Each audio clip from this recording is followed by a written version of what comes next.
السلام علیکم ورحمۃ اللہ وبرکاتہ۔ ناظرین اکرام، امید ہے کہ آپ تمام حضرات خیر و عافیت کے ساتھ ہوں گے۔ دعا ہے کہ اللہ تعالیٰ آپ سب کو ہمیشہ خوش رکھے، صحیح سلامت رکھے، تمام پریشانیوں اور مصیبتوں سے محفوظ رکھے۔ آج ہم اس ویڈیو کے اندر آپ حضرات کے سامنے یہ بات کرنے والے ہیں کہ وہ بندے، اللہ کی وہ بندیاں جو اپنے رب کو راضی کرنے میں لگے ہوئے ہیں، استغفار بھی پڑھ رہے ہیں، استغفار کا اہتمام، ذکر و اذکار ڈیلی کر رہے ہیں۔ سردیوں کا موسم آ گیا ہے، یہ بہت سہانا موسم ہے۔ اس موسم میں ہم اپنے رب کو بہت آسانی کے ساتھ راضی کر سکتے ہیں، اپنے رب کو منا سکتے ہیں، اپنے اللہ کو ہم خوش کر سکتے ہیں اپنی عبادت کے ذریعے سے۔ اور وہ عبادتیں جو دوسرے موسم میں ہم سب کے لیے کرنا مشکل ہوا کرتا تھا، مشکل ہوتا تھا، اس موسم میں یعنی سردی کے موسم میں وہ عبادتیں کرنا ہمارے لیے انتہائی آسان ہے، کیونکہ سردیوں میں خاص طور سے یہ جو وقت چل رہا ہے ہمارے اور آپ کے درمیان، کیونکہ اس وقت دن بہت چھوٹا ہو رہا ہے اور رات لمبی ہو رہی ہیں، تو 4 عبادتیں خاص طور سے سردیوں میں جو ایک ایمان والا بندہ اور ایک ایمان والی بندی کر کے اپنے رب کو راضی اور خوش کر سکتے ہیں۔ استغفار کے ساتھ ساتھ یہ 4 عبادتیں کر لیے جائیں تو پھر انشاءاللہ بگڑی بن جائے گی، ہمارے مشکلات دور ہو جائیں گی، ہمارے آرزوؤں اور جو بھی تمنائیں ہیں، دلی خواہشیں ہیں، جو بھی جائز خواہشیں ہم چاہتے ہیں کہ جلد از جلد پوری ہو جائیں، اللہ تعالیٰ پوری فرما دیں گے۔ وہ 4 عبادتیں کیا ہیں سردی کی؟ دیکھیے، پہلی عبادت ہے روزہ رکھنا۔ روزہ رکھیں کیونکہ دن چھوٹا ہے۔ اللہ کے نیک بندے، بزرگان دین، اولیاء کرام اس موسم کا، سردیوں کا انتظار کیا کرتے تھے کہ کب سردیاں آئیں اور ہم اپنی عبادت میں بڑھوتری کریں۔ یہ چھوٹے چھوٹے دن ہیں، ان دنوں میں روزہ رکھنا انتہائی آسان ہے۔ ہمارے وہ مائیں بہنیں، ہمارے وہ بھائی جن کے رمضان المبارک میں روزے چھوٹ گئے بیماری کی وجہ سے، کسی دوسرے عذر کی وجہ سے، اور ابھی تک وہ روزے نہیں رکھ پائے ہیں، تو پھر ان کے لیے انتہائی بہترین موقع ہے کہ وہ سردیوں میں روزے رکھیں۔ انسان صبح کو اٹھتا ہے، نہ پیاس کی شدت ہوتی، نہ بھوک کی شدت ہوتی، آسانی سے پورا دن گزار دیتا ہے کیونکہ گرمی نہیں ہوتی اور چھوٹا دن ہوتا ہے، تو اس میں روزہ رکھنا انتہائی آسان ہے، تو روزہ رکھیں۔ نظر کے روزے ہیں وہ رکھیں، اگر ہمارے فرض روزے قضا رہ گئے وہ رکھیں، نوافل روزے رکھیں، کثرت کے ساتھ روزوں کا اہتمام کریں۔ پیارے رسول صلی اللہ علیہ وسلم پیر اور جمعرات کا ہمیشہ روزہ رکھا کرتے تھے، پیر اور جمعرات کا۔ ہم بھی اس کا معمول بنا سکتے ہیں، ہم بھی اپنی نیکیوں میں بڑھوتری اختیار کر سکتے ہیں، تو روزہ رکھنا یہ سردیوں کی بہت اہم عبادت ہے اگر کرنے والا کوئی بندہ ہو تو۔ اور دوسری عبادت ہے نماز تہجد پڑھنا۔ نماز تہجد، کیونکہ راتیں لمبی ہوتی ہیں، انسان سوتے سوتے تھک جاتا ہے،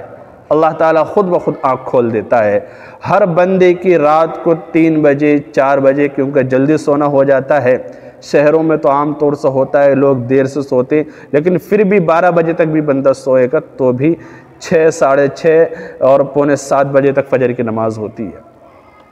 تو بہت لمبا ٹائم ملتا ہے، انسان اچھی خاصی نیند پوری کر کے سکون کے ساتھ اٹھ سکتا ہے اور اپنے رب کو منا سکتا ہے۔ 2 رکعت نفل پڑھیں تہجد کی نیت سے، اس کے علاوہ اور بھی نمازیں ہم پڑھیں، قضا نمازیں رہ گئی ہیں وہ پڑھیں، تلاوت قرآن کریں۔ تو تہجد یہ سردیوں میں بہت بہترین اللہ تعالی نے موقع دیا ہے، اور سردیوں کی بہت اہم عبادت ہے نماز تہجد، ہم ضرور پڑھیں، کیونکہ اللہ تعالی نے راتوں کو بہت لمبا بنایا ہے، اور دقت نہیں ہے کہ نیند پوری نہیں ہوگی یا اٹھنا مشکل ہوگا، بس تھوڑی سی ہمت کی اور تھوڑی سی قربانی کی ضرورت ہوگی انشاءاللہ۔ پتہ ہے تہجد اللہ تعالیٰ کو بہت پسند ہے، جب اللہ تعالیٰ کسی اپنے بندے سے محبت کرتا ہے نا تو اسے تہجد پڑھنے کی توفیق دیتا ہے۔ اور آپ کو پتہ ہونا چاہیے کہ روزوں میں رمضان المبارک کے روزے کے بعد سب سے فضیلت والے رمضان کے روزے کے بعد سب سے زیادہ فضیلت والے اگر روزے ہیں نا تو محرم کے مہینے ہیں، محرم کے مہینے میں روزے رکھنا ہے۔ اور اسی طرح سے فرض نمازوں کے بعد، جو فرض نمازیں ہیں ان فرض نمازوں کے بعد اگر کوئی نماز فضیلت والی ہے تو وہ تہجد کی نماز ہے، اللہ تعالیٰ جو شخص تہجد پڑھتا ہے نا تو اللہ تعالیٰ اس سے بہت پیار کرتے ہیں، بہت محبت کرتے ہیں، اس سے راضی ہوتے ہیں، خوش ہوتے ہیں، کیونکہ وہ وقت ہوتا ہے کہ اللہ تعالیٰ خود آسمان دنیا پر آ کر پکار رہا ہوتا ہے، اللہ تعالیٰ خود اپنی طرف سے اعلان کر رہا ہوتا ہے کہ ہے کوئی مجھ سے مانگنے والا، مجھ سے روزی مانگنے والا، مجھ سے اپنی دعاؤں کی قبولیت اور مغفرت طلب کرنے والا، ہے کوئی مجھ سے اولاد مانگنے والا، ہے کوئی مجھ سے روزی اور اسی طرح پریشانیوں سے نجات حاصل کرنے والا، مجھ سے مانگے میں دوں گا۔ اللہ تعالیٰ خود اعلان کر رہا ہوتا ہے۔ قرآن کریم کے اندر بے شمار جگہوں پر اللہ رب العزت نے نیک لوگوں کا، متقی پرہیزگار لوگوں کا تذکرہ کرتے ہوئے ارشاد فرمایا، بہت ساری جگہوں پر کانوا قلیلا من اللیل ما یہجعون وبالاسحار ہم یستغفرون، کہ وہ اللہ کے نیک بندے ایسے ہوتے ہیں کہ جو اپنے بستروں سے الگ ہو جاتے ہیں، سحری کے وقت بہت کم رات کو قیام کرتے ہیں، اور سحر میں یعنی تہجد کے وقت وہ استغفار کرتے ہیں، اپنے رب سے معافی مانگتے ہیں، اپنے رب کی عبادت کرتے ہیں۔ اسی طریقے سے والذین یبیتون لربہم سجدا وقیاما،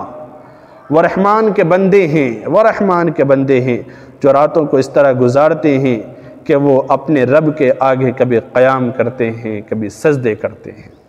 تو اللہ تعالیٰ نے بہت بڑی فضیلت بیان فرمائی ہے نیک لوگوں کا تذکرہ کرتے ہوئے۔ تو تہجد کی خاص عبادت دوسری ہے نماز تہجد پڑھنا، ضرور اس کا اہتمام کریں، ضرور اہتمام کریں۔ اور تیسری جو بڑی عبادت ہے وہ ہے نماز فجر ادا کرنا، نماز فجر ادا کرنا،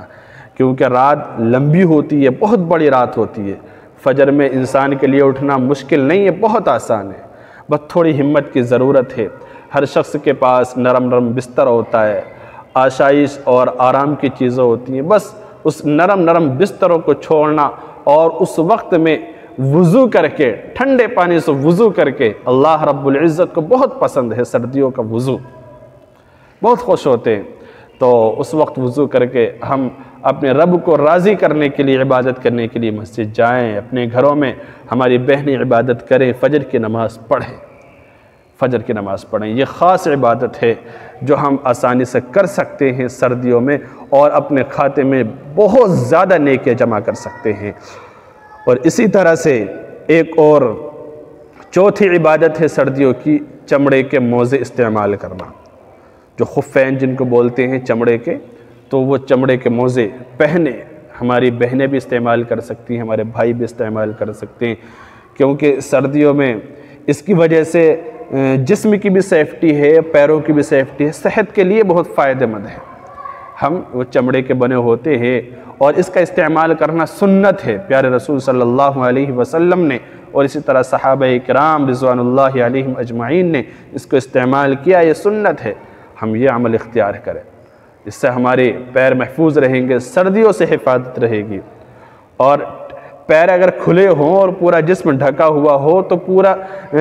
سردی میں پورے جسم کو ٹھنڈ لگتی ہے، اور اگر جسم پر ہلکے پھلکے کپڑے پہن رکھے ہیں اور ہمارے پیر بالکل محفوظ ہیں، یعنی کسی